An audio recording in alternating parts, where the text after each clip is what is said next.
Hello दोस्तों, स्वागत है आपका हमारे यूट्यूब चैनल याहू बाबा पे। ये हमारा लारावल कोड से रिलेटेड 11 ट्यूटोरियल है और इस वीडियो कोर्स में आप सीखने वाले हैं कि कैसे हम ब्लेड टेम्पलेट के अंदर जावास्क्रिप्ट को यूज कर सकते हैं। तो ये सबसे पहले समझते हैं यहाँ पर कि पीएचपी की वैल्यूज को हम जावास्क्रिप्ट के अंदर कैसे यूज कर सकते हैं। देखिए, मान लीजिए मैंने यहाँ पर एक पीएचपी का वेरिएबल बनाया फ्रूट नाम से, जो कि एक एरे है। इसके अंदर मल्टीपल वैल्यूज आ रही हैं। अब इस वेरिएबल की वैल्यू को मेरे को अपने जावास्क्रिप्ट के अंदर यूज करना है। देखिए, अगर मैं इसको कुछ इस तरीके से लिखूंगा, जैसे कि हमने अपनी पिछली 3 वीडियोस में देखा है, जब भी हम पीएचपी के वेरिएबल को प्रिंट करना चाहते हैं तो हम कुछ कर्ली ब्रेसेस लेते हैं। देखिए, जैसे हमने यहाँ पर 2 टाइम कर्ली ब्रेसेस लिए और इसके अंदर अपना वेरिएबल पास कर दिया। अगर मैं इस तरीके से यहाँ पर इस वैल्यू को, जो पीएचपी का वेरिएबल की वैल्यू है, इसको अपने जावास्क्रिप्ट की वेरिएबल को असाइन करना चाहता हूँ, तो ऐसा पॉसिबल नहीं है। इसमें आ जाएगी एक एरर, क्योंकि जैसे मैंने आपको ब्लेड टेम्पलेट की फर्स्ट वीडियो में बताया था कि हमारा जो ये ब्लेड टेम्पलेट का फॉर्मेट होता है, ये बहुत ज्यादा सिक्योर होता है। तो ब्लेड टेम्पलेट जो है वो इस तरह के वेरिएबल को जावास्क्रिप्ट के वेरिएबल को असाइन नहीं करने देगा। तो ऐसा काम करने के लिए हमारे पास ब्लेड टेम्पलेट के अंदर एक स्पेशल डायरेक्टिव आती है जिसको हम बोलते हैं जेसन। देखिए, उस केस में हमें क्या करना होगा, हम यहाँ पर जब भी अपना जावास्क्रिप्ट का कोड करेंगे और यहाँ पर हम अपने पीएचपी वेरिएबल की वैल्यूज को अपने जावास्क्रिप्ट के वेरिएबल को असाइन करना चाहते हैं, तो उसके लिए हम यहाँ पे डायरेक्टिव यूज करेंगे @JSON। तो ये डायरेक्टिव बेसिकली करती क्या है, ये पीएचपी वेरिएबल को जेसन में कन्वर्ट कर देती है। और आपको मालूम है कि जेसन की वैल्यू को जावास्क्रिप्ट इजीली रीड कर सकता है। अगर आपको जेसन के बारे में नहीं पता तो मैंने ऑलरेडी इस पे कई वीडियोस बना रखी हैं। आपको ऊपर आई बटन पे उसका लिंक मिल जाएगा, जहां से जाके आप देख सकते हैं कि जेसन होता क्या है। यहाँ पर मैं एक चीज और भी बताना चाहता हूँ। देखिए, जैसे हमने यहाँ पर फ्रूट्स नाम का जो वेरिएबल पास किया, ये एक एरे है, तो एरे को तो जेसन में कन्वर्ट कर देगा। अगर हमारे पास कोई नॉर्मल वैल्यू हो तो देखिए, नॉर्मल वैल्यू के केस में भी हम इसी डायरेक्टिव को ही यूज करेंगे, जेसन। तो ये शुरू करते हैं प्रैक्टिकल और मैं आपको दिखाता हूं इसे यूज कैसे कर सकते हैं। तो देखिए, यहां पर मैंने अपना वेब एडिटर ओपन कर लिया जिसका नाम है VS कोड। अब यहां पर जाकर सबसे पहले मैं अपनी राउट की फाइल ओपन कर लेता हूं। तो राउट फोल्डर के अंदर web.php, ये देखिए। देखिए, यहां पर ऑलरेडी मैंने 3 राउट्स क्रिएट करके रखे हुए हैं, जिसको हमने अपनी पिछली वीडियो में भी यूज किया था, जहां पर मैंने आपको सिखाया था टेम्पलेट इनहेरिटेंस। अब यहां पर मैं एक नया राउट क्रिएट कर लेता हूं। तो देखिए, उसके लिए मैं यहां पर इसी कोड को कॉपी कर लेता हूं और इस राउट का नाम रख देता हूं टेस्ट, और यहां पर व्यू की फाइल का नाम भी रख देता हूं टेस्ट। ये देखिए, तो ये फाइल को मैंने सेव कर लिया। अब इसके बाद आकर मैं इस नाम की फाइल को भी क्रिएट कर लेता हूं अपनी व्यू में। तो उसके लिए मैं जाऊंगा रिसोर्सेज में, और रिसोर्सेज में हमारा फोल्डर है व्यूज। अब यहां पे देख सकते हैं कि ऑलरेडी कहीं व्यूज क्रिएट करके रखे हुए हैं जो हमने अपनी पिछली वीडियो में क्रिएट किए थे। अब यहां पर मैं एक नई फाइल बना लेता हूं जिसका नाम है टेस्ट। ये देखिए, यहां पर मैंने एक नई फाइल बना ली है test.blade.php। अब यहां पर सबसे पहले मैं क्या करता हूं, सबसे पहले मैं एक पीएचपी का वेरिएबल बनाता हूं। तो उसके लिए आपको मालूम है कि हमें यहां पर पीएचपी को स्टार्ट करना होगा। तो हमारी डायरेक्टिव का नाम है पीएचपी। इसके अंदर आकर सबसे पहले मैं एक वेरिएबल बनाता हूं यूजर नेम से, और इसको एक वैल्यू साइन कर देता हूं, जैसे याहू बाबा। अब इस वेरिएबल को मैं अपने जावास्क्रिप्ट की हेल्प से शो करना चाहता हूं या प्रिंट करना चाहता हूं। तो देखिए, उसके लिए मैं यहां पे क्या करता हूं, सबसे नीचे आता हूं और यहां पर जावास्क्रिप्ट का टैग शुरू कर लेता हूं जिसका नाम है स्क्रिप्ट टैग। इसके अंदर आकर सबसे पहले मैं एक वेरिएबल ले लेता हूं और इसका नाम मैं रख देता हूं जैसे डाटा। और यहां पर मैं क्या करता हूं, सीधा ही जो हमारा ये वेरिएबल है, इसको लारावल की हेल्प से जैसे प्रिंट करते हैं वैसे करके दिखाता हूं सबसे पहले। तो देखिए, मैंने यहां पर 2 बार कर्ली ब्रेसेस ले ली और इसके अंदर अपना वेरिएबल ले लिया यूजर। अब इसके बाद मैं इस वेरिएबल को कंसोल में प्रिंट करके दिखाता हूं। तो आपको मालूम होगा कि जावास्क्रिप्ट के अंदर हम टेस्टिंग करते हैं जब भी वेरिएबल्स की, तो कंसोल को यूज करते हैं। ये देखिए, और इसके अंदर मैं पास कर देता हूं डाटा। तो यहां पर मैं आपको ये शो करना चाहता हूं कि अगर हम डायरेक्टली ब्लेड टेम्पलेट का ये फीचर जो है, अगर अपनी जावास्क्रिप्ट के अंदर यूज करेंगे तो आ जाएगी हमारे पास एक एरर। मैं आपको शो करता हूं। मैंने यहां पर फाइल को सेव किया, मैं यहां पर आया अपने ब्राउजर में, और यहां पर आप देख रहे हैं कि एक टेम्पलेट खुला हुआ है जो हमने अपनी पिछली वीडियो में बनाया था। अब यहां पे जाके हमने अपने राउट चेंज करना है। तो यहां पर लिखता हूं /test। ये फाइल ओपन हो चुकी है। अब यहां पर मैं राइट क्लिक करके कंसोल को भी ओपन कर लेता हूं। तो यहां पे मैंने किया इंस्पेक्ट, और यहां पर मैं गया कंसोल बार में। ये देखिए, तो आप यहां पे देख रहे होंगे कि यहां पर एक एरर आ चुकी है, ये सिंटेक्स एरर दे रहा है। और मैं यहां पर आकर अपनी इन दोनों लाइंस को अगर बंद कर देता हूं देखिए मैं इसको अगर कमेंट कर देता हूं और फाइल को सेव करके चेक कराता हूं, तो देखिए अब यहां से एरर जा चुकी है। तो अगर हम यहां पर PHP वेरिएबल को अपने जावास्क्रिप्ट के अंदर यूज करना चाहते हैं, तो मैंने उसके लिए बताया कि हमारे पास यहाँ पे एक नई डायरेक्टिव आती है जिसको हम कहते हैं जेसन। तो उसके लिए देखिए मैं यहाँ पे क्या करूंगा, सबसे पहले मैं इन कर्ली ब्रेसेस को ही सबको रिमूव कर देता हूं और यहां पर अपनी डायरेक्टिव ले लेता हूं जेसन। इसके अंदर हमें पास करना होगा अपने वेरिएबल का नेम। अब मैंने यहां पर फाइल को सेव किया, यहां रिफ्रेश, और ये देखिए यहां पर हमारे वेरिएबल की वैल्यू प्रिंट हो चुकी है। तो आपको यहां समझ में आ गया होगा कि अगर हम यहां पर PHP वेरिएबल को अपने जावास्क्रिप्ट के अंदर यूज करना चाहते हैं, ब्लेड टेम्पलेट के अंदर, तो हमें इस डायरेक्टिव का यूज करना होगा। अब मैं यहां पे क्या करता हूं, एक एरे बना लेता हूं।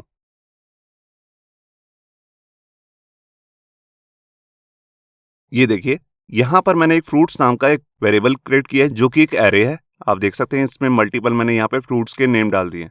अब इसको भी अगर मैं अपने जावास्क्रिप्ट के अंदर यूज करना चाहता हूं, तो मैं इस वेरिएबल को सीधा अपने जेसन नाम की डायरेक्टिव के अंदर पास कर दूंगा। ये देखिए, और यहां पर मैं इसे कंसोल में प्रिंट करके दिखाता हूं। यहां पे आया, फाइल को रिफ्रेश, और ये देखिए यहां पर ये हमारा एरे जो है कंसोल में प्रिंट हो चुका है। आप देख सकते हैं सारी वैल्यूज आ रही हैं। और अगर आप इसे डॉक्यूमेंट के अंदर कहीं पर प्रिंट करना चाहते हैं, तो इसके लिए फॉर ईच लूप आता है, उसको भी आप यूज कर सकते हैं। मैं उसका भी आपको एक एग्जांपल करके दिखा देता हूं। तो देखिए मैं जैसे यहां पर अपना एक लूप स्टार्ट कर लेता हूं। ये देखिए यहां पर मैंने जावास्क्रिप्ट का फॉर ईच लूप यूज किया है। मैंने सबसे पहले वेरिएबल लिया यहां पर जिसके लिए लूप चलाना है मुझे, फिर यहां पर फॉर ईच मेथड अपना, और यहां पर एक फंक्शन रन होगा इस एरे की हर वैल्यू के लिए। जो हमारे डाटा नाम के वेरिएबल है, इसके अंदर जितनी भी वैल्यूज आ रही हैं, उस हर वैल्यू के लिए ये लूप हमारा रन करेगा। और इसके अंदर आकर मैं करना क्या चाहता हूँ, अपने कंसोल में सारी वैल्यूज को प्रिंट करना चाहता हूँ। तो उसके लिए मैं यहाँ पर आता हूँ, कंसोल को यहाँ पर डाल देता हूँ, और यहाँ पर मैं एज ए पैरामीटर इस फंक्शन में एक एंट्री पास कर देता हूँ। कोई भी वेरिएबल ले सकता हूँ, मैं ई भी ले सकता हूँ, मगर यहाँ पर मैं ले लेता हूँ एंट्री। ये मैंने एक वेरिएबल ले लिया जिसके अंदर हमारी हर वैल्यू पास होती रहेंगी, और इसी वेरिएबल को मैं यहाँ पर कंसोल में प्रिंट भी कर देता हूँ। ये देखिए ये ब्लेड टेम्पलेट का कोई लूप नहीं है, ये जावास्क्रिप्ट का अपना लूप है। तो जावास्क्रिप्ट के कोर्स में मैंने ऑलरेडी इस पे एक वीडियो बना रखी है, अगर आपने नहीं देखी तो उसका मैं लिंक भी आपको ऊपर आई बटन पे दे दूंगा। तो यहाँ पर मैंने फाइल को सेव किया और यहाँ आकर फाइल को रिफ्रेश, और ये देखिए सारी वैल्यूज जो हैं यहाँ पर प्रिंट हो चुकी हैं। यहाँ पर जावास्क्रिप्ट के अंदर बिल्कुल यही काम करने का एक नया तरीका भी आया है, मैं उसको भी आपको बता देता हूँ। देखिए मैं इस पूरी लाइन को कॉपी कर लेता हूँ और इसको तो कमेंट कर देता हूँ, यहाँ पर इसे पेस्ट, और यहाँ पर मैं लूंगा अपना ब्लेड का तरीका। देखिए उसके लिए मेरे को 2 बार यहाँ पे कर्ली ब्रेसेस लेनी है, और इसके अंदर आकर मैं लिखूंगा JS। जे यहाँ पर कैपिटल लेटर में रहेगा, उसके बाद 2 बार कॉलन, और यहाँ पर मैं ले लूंगा फ्रॉम, और यहाँ पे राउंड ब्रेसेस लगाकर यहाँ पर मैं अपने वेरिएबल का नाम ले लूंगा जिसका नाम है फ्रूट्स, जैसे कि आप ऊपर देख ही सकते हैं। तो ये एक नया तरीका है, यहाँ पर हम ब्लेड टेम्पलेट का ही फीचर यूज कर रहे हैं जो कि है 2 बार कर्ली ब्रेसेस, और इसके अंदर आकर बता रहे हैं कि हमें जावास्क्रिप्ट की यहाँ पर फीचर यूज करना है जहां पर हम वेरिएबल की वैल्यू प्रिंट करने वाले हैं PHP का जो हमारा वेरिएबल है फ्रूट्स। तो इससे भी हम ये काम कर सकते हैं। मैं यहां पर फाइल को सेव करके आपको दोबारा चेक कराता हूं, और ये देखिए यहां पर अभी भी हमारे सारे फ्रूट्स के नेम प्रिंट हो रहे हैं। तो यहां पर आपको क्लियर हो गया होगा कि अगर हमने यहां पर PHP की कोई वेरिएबल है, उसकी वैल्यू को अगर हमने जावास्क्रिप्ट में प्रिंट कराना है या अपने डॉक्यूमेंट में जावास्क्रिप्ट की हेल्प से प्रिंट कराना है, तो हम यहां पर @JSON को भी यूज कर सकते हैं, या ये नया तरीका जो है इसको भी यूज कर सकते हैं। ये वैल्यूज जो हैं अभी हमने यहाँ पर स्टैटिक ली हैं, जैसे कि आप देख रहे हैं। आगे आने वाली वीडियोस में हम देखेंगे ये वैल्यूज जो है हमारी डाटाबेस से आएंगी, मतलब यहाँ पर जितनी भी वैल्यूज आएंगी वो सारी डायनेमिक वैल्यूज होंगी। अब इसके बाद हम समझते हैं कि हम जावास्क्रिप्ट को टेम्पलेट इनहेरिटेंस के अंदर कैसे यूज कर सकते हैं। देखिए पिछली वीडियो में हमने कवर किया था टेम्पलेट इनहेरिटेंस, जिसके अंदर हमने कुछ इस तरीके का लेआउट क्रिएट किया था, आप देख रहे हैं, और इस पूरे डिजाइन को हमने एक फाइल के अंदर ऐड कर लिया था जिसका नाम हम रख सकते हैं जैसे layout.blade.php। और इस वीडियो के अंदर मैंने बताया था आपको कि अगर इस सेम डिजाइन को मेरे को मल्टीपल अपनी व्यूज की फाइल के अंदर इंक्लूड करना है, तो उसके लिए सबसे पहले मैं यहाँ पर व्यू की फाइल बनाऊंगा। देखिए जैसे मैंने एक फाइल बना ली home.blade.php और एक सेकंड फाइल भी बना ली about.blade.php। तो अगर हमें इस डिजाइन को, जो हमारा लेआउट वाला डिजाइन है, इन दोनों फाइल्स के अंदर अगर यूज करना चाहते हैं, तो मैंने आपको उस वीडियो में बताया था, तो हमारे पास उसके लिए एक डायरेक्टिव आती है जिसको हम कहते हैं एक्सटेंड। इस डायरेक्टिव की हेल्प से होता क्या है, यही पूरा डिजाइन हमारी इस वाली फाइल में पूरा एक्सटेंड हो जाएगा, मतलब कि इनहेरिट हो जाएगा। तो ये सब हम अपनी पिछली वीडियो में कर चुके हैं। अब यहां पर हमारे इस डिजाइन की रिक्वायरमेंट कुछ ऐसी है। मान लीजिए हमारा जो ये फाइल है about.blade.php, इसके अंदर यहां पर मैं स्पेशल जावास्क्रिप्ट लगाना चाहता हूं, जो हमारी होम पेज पे तो नहीं होगी, सिर्फ अबाउट के पेज में ही एग्जिस्ट करेगी। तो उसके लिए हमारे पास जहां पर ब्लेड टेम्पलेट के अंदर एक फीचर आता है जिसको हम कहते हैं स्टैक। तो उसके लिए हम यहां पर लिखेंगे @stack, और यहां पर फाइल के अंदर इसको एक नेम भी दे देंगे। जैसे मैंने यहां पर नाम ले लिया स्क्रिप्ट। आप यहां पे नाम कुछ भी ले सकते हैं। मैंने ये नाम इसलिए लिया है क्योंकि इससे मेरे को याद आ जाएगा कि मैंने इसकी हेल्प से जावास्क्रिप्ट लगानी है। और इस डायरेक्टिव को, जो स्टैक नाम की डायरेक्टिव है, इसे हम कहीं पर भी पेज में लगा सकते हैं, जैसे कि हेड टैग में या नीचे बॉडी टैग में, कहीं पर भी। और जब भी मुझे अपनी किसी व्यू की फाइल के अंदर स्पेशल जावास्क्रिप्ट लगानी है, जो मेरे को सिर्फ उसी फाइल के अंदर चाहिए, तो वहां पर भी मुझे एक स्पेशल डायरेक्टिव यूज करनी पड़ेगी जिसका नाम होता है पुश। देखिए मैं यहां पर लूंगा @push, और यहां पे नेम यूज करूंगा स्क्रिप्ट, क्योंकि यहां पर भी मैंने नेम सेम ही लिया था स्क्रिप्ट। तो जहां पर ये नाम लिया था स्क्रिप्ट, वहीं पर मुझे अपनी जावास्क्रिप्ट पुश करनी है।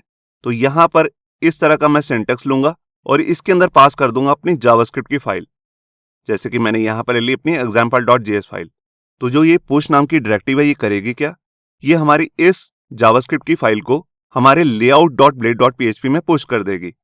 यहां पर मैं एक चीज बताना चाहता हूं कि जो पुश नाम की डायरेक्टिव है, इसका यूज सिर्फ हम जावास्क्रिप्ट के लिए नहीं, यहां पर हम इसको CSS के लिए भी यूज कर सकते हैं। मान लो हेड टैग के अंदर हम किसी स्पेशल पेज में, जो हमारा व्यू का पेज है, कहीं पर एक स्पेशल CSS की फाइल को ऐड करना चाहते हैं, तो वहां पर भी हम इसका यूज कर सकते हैं, जिसका नाम है पुश।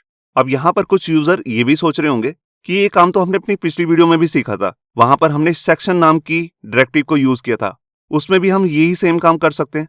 बिल्कुल हाँ, यही सेम काम हम अपनी सेक्शन नाम की डायरेक्टिव में भी कर सकते हैं, और यहां पर स्टैक की जगह पे यील्ड भी ले सकते हैं। मगर पुश और सेक्शन में यहां पर एक डिफरेंस होता है, जो बहुत बड़ा डिफरेंस है। देखिए मैंने आपको पिछली वीडियो में बताया था कि जो हम सेक्शन नाम का एक बार एक व्यू फाइल के अंदर जिसको इंक्लूड कर लेते हैं, अगर उस सेम नाम के सेक्शन को अगर हम मल्टीपल टाइम्स अगर उसको इंक्लूड करेंगे, तो वहां पर वो मल्टीपल टाइम्स इंक्लूड नहीं होती हैं। मगर पुश के केस में क्या होता है, अगर हमने सेम नाम की, जैसे हमने यहाँ पर स्क्रिप्ट नाम का यहाँ पर स्टैक बनाया और यहाँ पर एक टाइम पुश किया है, वन टाइम, अगर हम इसी सेम पेज में, अबाउट वाले पेज में ही मल्टीपल टाइम्स स्क्रिप्ट नाम का जो पुश कर देंगे, तभी ब्लेड टेम्पलेट क्या करेगा, उस वाली फाइल को जो हमने इसके अंदर पास की है, उसको मल्टीपल टाइम पुश कर देगा। मतलब कि मल्टीपल टाइम्स इसी सेम पेज के अंदर हमारी वो जावास्क्रिप्ट की फाइल लग जाएगी। यहां पर हम अलग अलग फाइलें भी पास कर सकते हैं। ये सब मैं आपको अभी प्रैक्टिकल करके दिखाता हूं। तो आइए प्रैक्टिकल देखते हैं। तो देखिए यहां पर मैं आ गया अपने एडिटर में। अब यहां पर सबसे पहले मैं इस वाली फाइल को क्लोज कर देता हूं। अब यहां पर मैं अपनी वही फाइल ओपन करूंगा जिसको मैंने अपनी पिछली वीडियो में बनाया था। सबसे पहले होम पेज की फाइल, यहां देख सकते हैं वेलकम, जो कि हमने अपनी पिछली वीडियो में क्रिएट की थी। आप यहाँ पे राउट वाली फाइल में भी जाकर देख सकते हैं कि हमारा जो होम पेज का राउट है वो है यहाँ पर स्लैश, और जिसमें व्यू फाइल ओपन हो रही है वेलकम। तो ये हमारी वेलकम वाली फाइल है। और इसी के साथ मैं अपने मेन मास्टर लेआउट को भी यहाँ पर ओपन कर लेता हूँ। ये देखिए, ये वही सेम फाइल है जिसको मैंने आपको पिछली वीडियो में क्रिएट करके दिखाया था, जिसमें हमने अपना मास्टर डिजाइन डाला था, और इसी डिजाइन को हम एक्सटेंड कर रहे थे अपनी वेलकम और दूसरी फाइल्स के अंदर भी। तो यहां पर मैं ये वाली फाइल भी ओपन कर लेता हूं। ये देखिए मैं यहां पर आया। यहां पर आप देख रहे हैं कि सबसे पहले मैंने यहां पर एक्सटेंड किया है अपने मास्टर लेआउट वाली फाइल को। मैं एक बार आपको इसको ब्राउजर में चेक भी करा देता हूं। यहां पर देखिए, यहां पर ये हमारा होम पेज ओपन है। आप ऊपर राउट में भी देख सकते हैं। अब मैंने यहां पर क्लिक किया अबाउट वाले पेज में, तो ये हमारा अबाउट पेज ओपन हो गया। और देखिए डिजाइन सेम ही है जो हमने अपनी मास्टर लेआउट वाली फाइल में क्रिएट किया हुआ। अब इसके बाद मैं अपना पोस्ट वाला पेज ओपन करता हूं, और ये देखिए ये पोस्ट पेज भी ओपन हो गया। अब यहां पर मैं दोबारा से अपने होम पेज पे चला जाता हूं। यहां पर हम पुश डायरेक्टिव की हेल्प से जावास्क्रिप्ट की एक फाइल को लोड करेंगे सिर्फ होम पेज के अंदर। मैं आपको यहां पर सबसे पहले इसका व्यू सोर्स भी दिखा देता हूं। मैंने यहां पर राइट क्लिक किया और यहां पर किया व्यू पेज सोर्स। तो आप यहां पे देख सकते हैं कि मैंने कोई भी जावास्क्रिप्ट की फाइल अभी तक नहीं लगाई है। यहां ऊपर हेड टैग के अंदर सिर्फ एक CSS की फाइल है, और नीचे फूटर में भी कहीं पर कोई भी जावास्क्रिप्ट की फाइल ऐड नहीं है। तो इसके लिए सबसे पहले मैं क्या करूंगा, सबसे पहले मैं अपनी मास्टर लेआउट वाली फाइल में जाऊंगा। यहां पर मैं सबसे पहले एक एरिया डिफाइन करूंगा जहां पर भी मुझे अपनी जावास्क्रिप्ट की फाइल को ऐड करना है। तो देखिए सबसे नीचे जाकर यहां पर मैं बॉडी टैग के एंड से पहले अपनी जावास्क्रिप्ट की फाइल को ऐड करना चाहता हूं। तो देखिए उसके लिए सबसे पहले मैं यहां पर अपनी डायरेक्टिव को यूज करने वाला हूं जिसका नाम है स्टैक। ये देखिए अब इसके अंदर यहां पर मैं इसको एक नेम भी दे देता हूं। तो देखिए मैंने इसका नाम ले लिया स्क्रिप्ट्स, जिससे मुझे याद आ जाएगा कि मैंने यहां पर जावास्क्रिप्ट की फाइल को ऐड करना है। आप यहां पर ऊपर देख सकते हैं कि सेम सा काम हमने इससे पिछली वीडियो में भी किया था, जहां पर हमने यील्ड को यूज किया था। ये देखिए जब भी हमने यील्ड में अपना डाटा ऐड करना होता है तो हमें दूसरी व्यू की फाइल के अंदर सेक्शन को यूज करना होता है, मगर यहां पर स्टैक के केस में ऐसा नहीं होता। इसके केस में हम यहां पर पुश नाम की डायरेक्टिव को यूज करते हैं। तो उसके लिए सबसे पहले मैं आता हूं अपनी होम पेज की फाइल में जिसका नाम है वेलकम, और यहां पर अपनी जावास्क्रिप्ट की फाइल को ऐड करना चाहता हूं। तो उसके लिए देखिए सबसे पहले मैं यहां पे क्या करूंगा, सबसे पहले मैं यहां पर अपनी पुश नाम की डायरेक्टिव को लिखूंगा। ये देखिए पुश मैंने स्टार्ट किया और यहां पे एंड कर दिया, एंड पुश। अब इसके अंदर आकर मैं सबसे पहले अपनी डायरेक्टिव का नाम ले लेता हूं जिसका नाम मैंने लिखा था स्टैक में स्क्रिप्ट्स। ये देखिए अब मैं स्क्रिप्ट वाली जगह पर यहां पर अपनी एक फाइल ऐड करना चाहता हूं। तो उसके लिए हमारे पास यहां पे टैग आता है स्क्रिप्ट टैग, और मान लीजिए मैं यहां पर एक फाइल ऐड करना चाहता हूं जावास्क्रिप्ट की। तो उसके लिए मैं यहां पे लिखूंगा सोर्स src, और हमारी फाइल का नाम मान लीजिए है example.js। मैंने इस नाम की कोई फाइल क्रिएट नहीं की है। आप देख सकते हैं यहां पर पब्लिक फोल्डर में यहां पर कोई भी जावास्क्रिप्ट की फाइल ऐड नहीं है। ये जस्ट मैंने आपको यहां पर एक नेम लेके सिर्फ ये शो कर रहा हूं कि कैसे हम पुश मेथड की हेल्प से यहां पर अपनी जावास्क्रिप्ट की फाइल को ऐड कर सकते हैं अपने मेन लेआउट वाली फाइल में। तो यहां पर मैंने फाइल को सेव किया।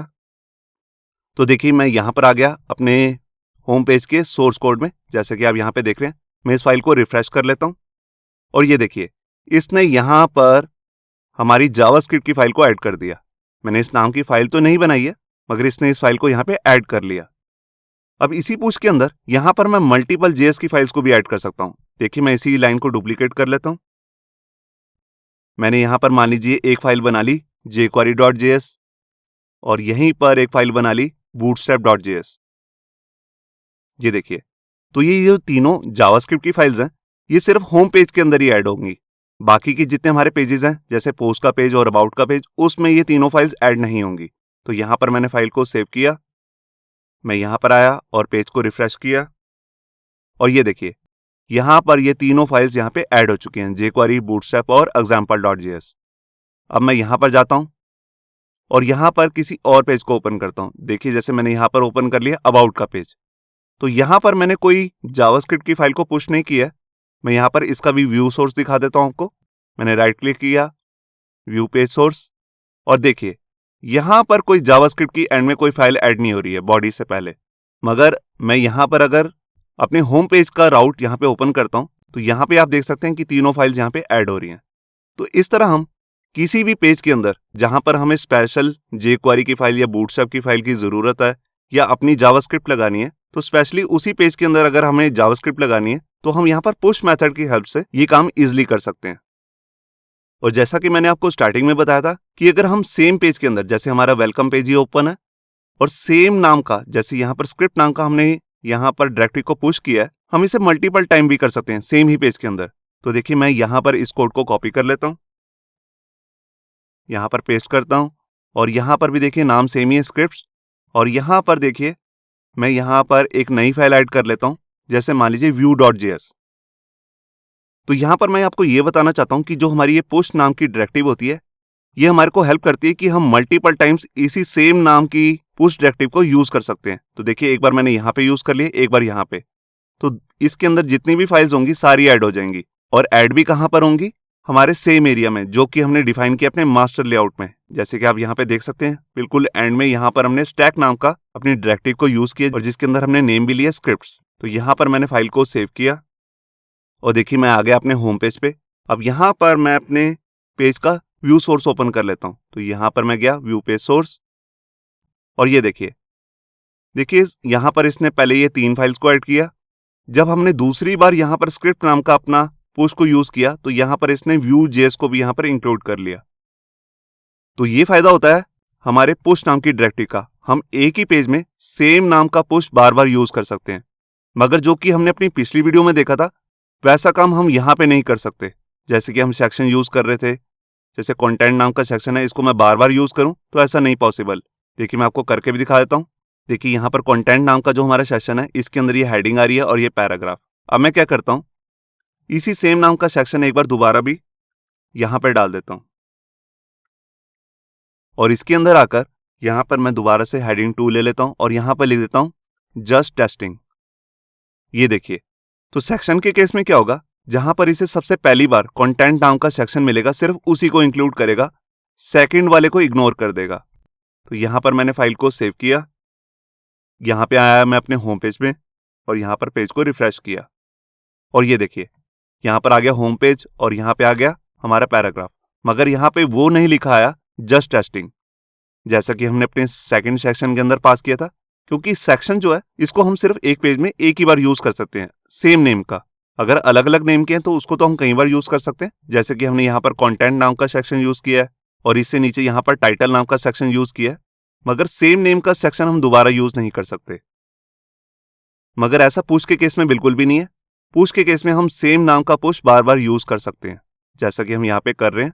अब इसके बाद मैं आपको बताता हूँ कि पुश को हम CSS के लिए भी यूज कर सकते हैं, तो मैं उसको भी आपको यूज करके दिखाता हूँ। तो उसके लिए सबसे पहले मैं यहाँ पे क्या करूंगा, अपने मास्टर वाली फाइल में आता हूँ। जैसे हमने यहाँ पर एक स्टैक बनाया था, बिल्कुल सेम तरीके का स्टैक मैं यहाँ पर ऊपर अपने हेड टैग के अंदर भी डाल लेता हूँ। तो देखिए जैसे हमारी ये फाइल आ रही है style.css, इसके बाद मैं यहाँ पर अपना एक एरिया डिफाइन कर देता हूँ जहां पर मैं किसी CSS की फाइल को पुश कर सकूं। तो उसके लिए मैं यहाँ पे लेता हूँ स्टैक और इसका नाम देता हूँ जैसे स्टाइल। ये देखिए अब स्टाइल से मुझे याद आ जाएगा कि इसके अंदर मुझे CSS पास करनी है। तो यहाँ पर मैंने इस फाइल को सेव किया और मैं वापस आया अपने होम पेज में यहाँ पे। अब यहाँ पर कहीं पर मैं नीचे जाकर या ऊपर कहीं पर भी अपनी पुश डायरेक्टिव को यूज करूंगा। तो सबसे पहले मैं यहाँ पर लिख लेता हूँ पुश और यहाँ पे एंड पुश किया, इसके अंदर मैं पास कर देता हूँ स्टाइल। ये देखिए, और इसके अंदर मान लीजिए मेरी कोई CSS की फाइल है, मैं उसको यूज करना चाहता हूँ। तो देखिए मैं यहाँ पर ले लेता हूँ लिंक टैग और इसके अंदर href के अंदर जाकर मैं अपनी CSS वाली फाइल का पाथ दे देता हूँ। मैंने कोई एक्स्ट्रा फाइल तो नहीं बना रखी, जस्ट मैं यहाँ पर आपको चेक करा रहा हूँ। मान लीजिए हमारा कोई फोल्डर है CSS का और उसके अंदर एक फाइल आ रही है bootstrap.css। ये देखिए, तो जो ये CSS की फाइल है bootstrap.css, ये सिर्फ होम पेज के अंदर ही ऐड होगी। जैसा कि हम वेलकम पेज में काम कर रहे हैं, बाकी की किसी पेज में ये ऐड नहीं होगी। तो यहाँ पर मैंने फाइल को सेव किया, मैं यहाँ पर आया अपने होम पेज में, फाइल को रिफ्रेश किया। अब यहाँ पर जाकर मैं राइट क्लिक करता हूँ और व्यू पेज सोर्स आपको ओपन करके दिखाता हूँ। ये देखिए यहाँ पर आप देख रहे हैं कि यहाँ पर फाइल ऐड हो चुकी है जिसका नाम है bootstrap.css। अब अगर मैं यहाँ पर किसी दूसरे पेज में जाता हूँ, जैसे मान लीजिए अबाउट पेज में, तो यहाँ पर मैं व्यू पेज सोर्स ओपन कर लेता हूँ, राइट क्लिक करता हूँ, व्यू पेज सोर्स। तो आप यहाँ पे देख सकते हैं कि यहाँ पर बूटस्ट्रैप की फाइल ऐड नहीं हो रही है। यहाँ पर सिर्फ हमारी वही फाइल ओपन हो रही है जिसको हमने हर पेज में इंक्लूड किया है, क्योंकि वो हमारी मेन फाइल है मास्टर लेआउट की। बिल्कुल इसी तरह से अगर मैं पोस्ट पेज में भी जाऊंगा और यहाँ पर भी इसका व्यू पेज सोर्स ओपन कर लेता हूँ, तो यहाँ पर भी आप देख सकते हैं कि यहाँ पर भी बूटस्ट्रैप की फाइल ऐड नहीं हुई है, वो ऐड हो रही है सिर्फ होम पेज में। अब इसके बाद मैं आपको बताता हूँ कि अगर मैं अपने होम पेज के अंदर ही कोई इन पेज स्टाइल लगाना चाहता हूं, मतलब कि जो स्टाइल टैग के अंदर हम CSS करते हैं HTML कोड के अंदर, उसको इन पेज स्टाइल कहते हैं, अगर वो लगाना चाहता हूं तो उसके लिए मैं यहाँ पे क्या करूंगा, तो उसके लिए हम सेक्शन भी यूज कर सकते हैं या हमारे पास एक नया तरीका आता है जिसको हम कहते हैं प्रीपेंड। प्रीपेंड हमारे यहाँ पर दो काम करता है, मैं आपको दिखाता हूँ।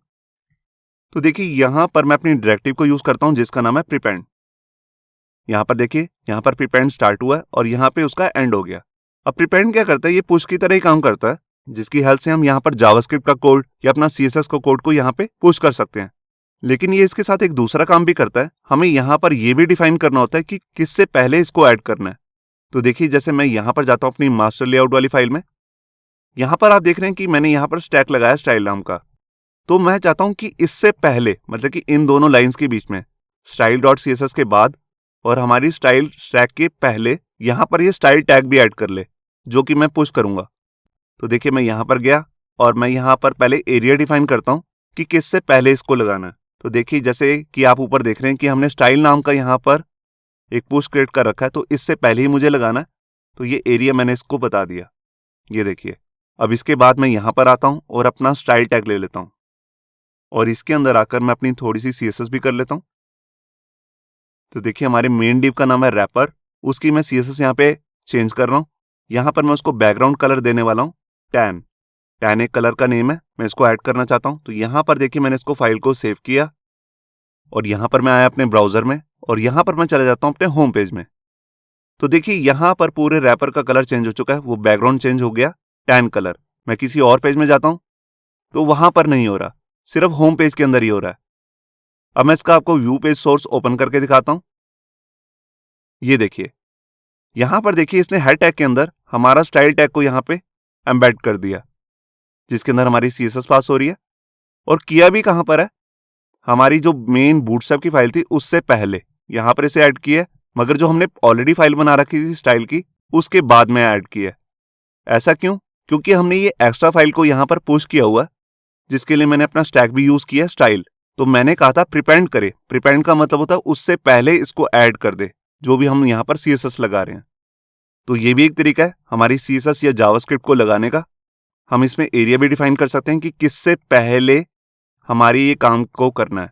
मतलब कि जैसे हमने यहाँ पर स्टाइल को ऐड किया है तो स्टाइल से पहले लगाना है। स्टाइल में हमने क्या पास किया था, बूटस्ट्रैप, तो उससे पहले इसने इसको ऐड कर दिया।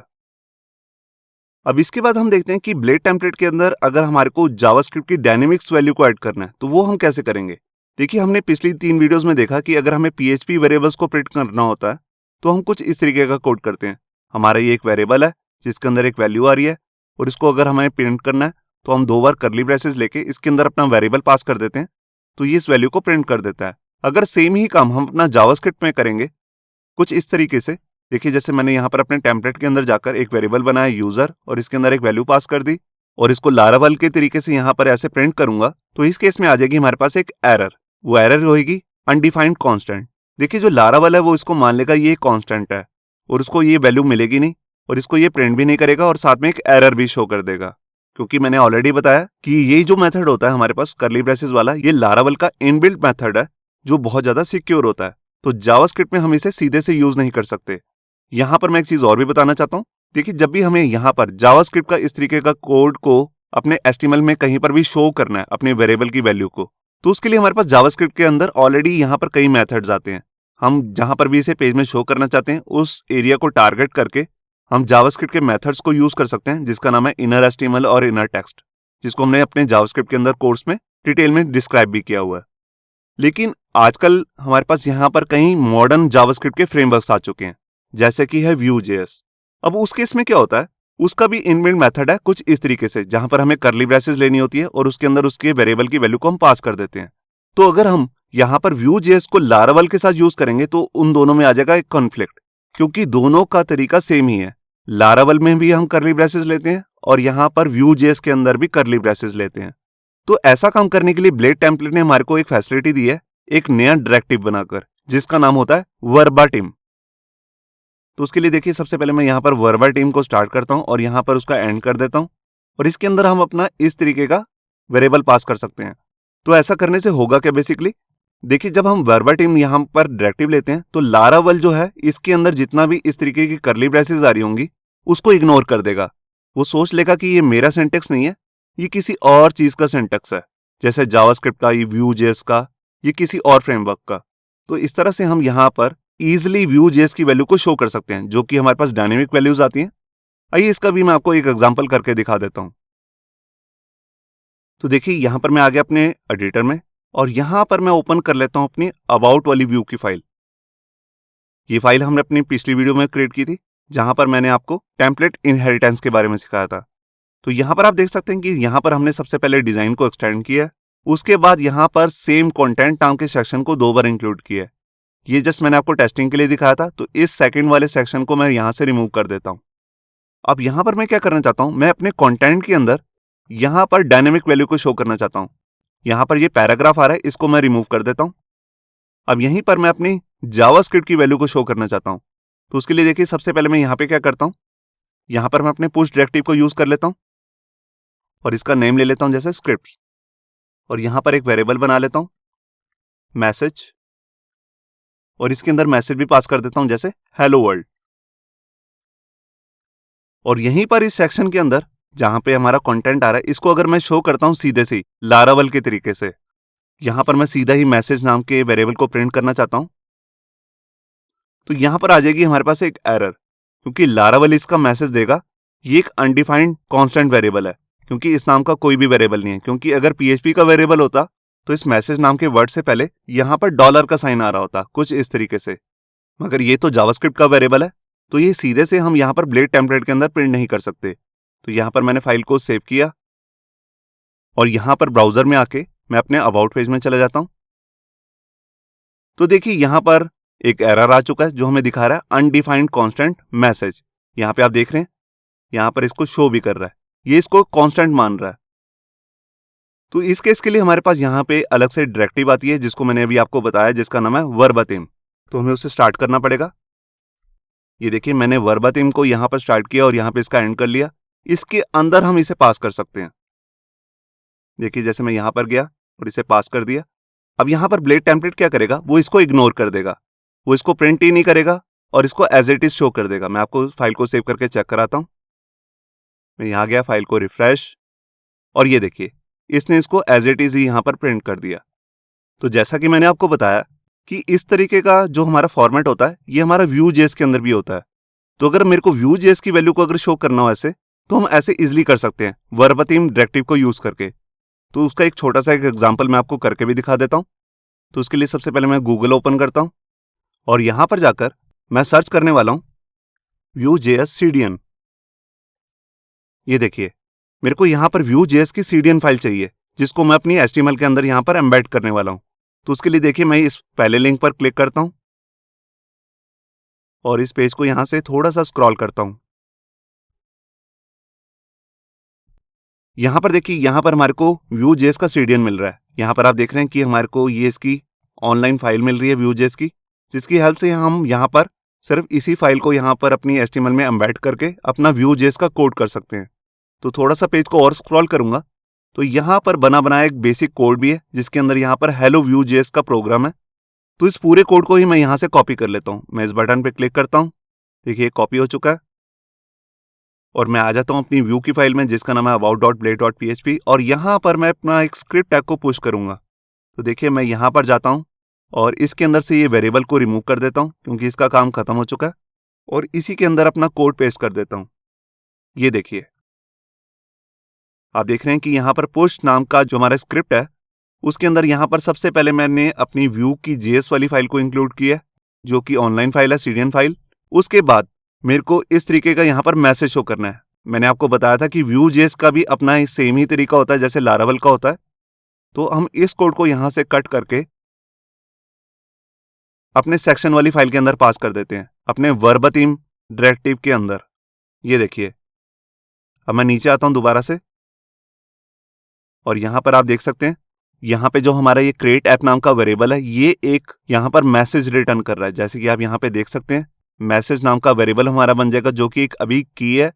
ये बाद में एक वेरिएबल का काम करेगा, जिसके अंदर वैल्यू आ रही है हेलो व्यू, और इसको मुझे लगाना कहां पर है अपने डॉक्यूमेंट में, जहां पर भी ऐप नाम का आईडी लग रहा है।